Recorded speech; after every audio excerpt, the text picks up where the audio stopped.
moi, je pense que c'est un problème qui s'applique à la DGSE aussi. Aujourd'hui, la DGSE, quand elle considère qu'elle est trop limitée par la loi pour enquêter sur telle ou telle personne, parce qu'elle n'a pas droit à telle ou telle interception qui ne lui est pas donnée, elle va utiliser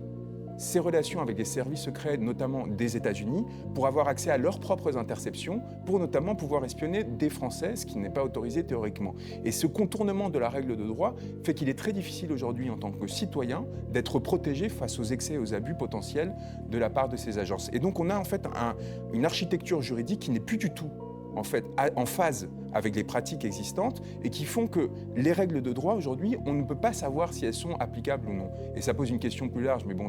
sur la question de la dépendance aujourd'hui, notamment de la DGSE, mais des services secrets français en général, par rapport à ce que moi j'appellerais une forme d'impérium américain, c'est-à-dire son intégration au sein de l'espace géopolitique dominé par les États-Unis, qui font qu'aujourd'hui, on a une sorte d'interconnexion massive qui fait qu'on a une autonomie en fait d'action relativement faible, et voire sur certains terrains, on est obligé de travailler avec eux et de partager des informations, voire de dépendre des informations qu'ils nous donnent, ce qui avait été le cas notamment dans l'opération Denis Alex, où on avait eu droit aux informations qui avaient été données par les États-Unis pour aller tenter de libérer, oui. Mais ces informations, comme elles n'avaient pas été suffisamment complétées sur le terrain, on s'est retrouvé face à des obstacles qui n'étaient pas prévus, et ça a provoqué un échec qui a coûté cher à la maison.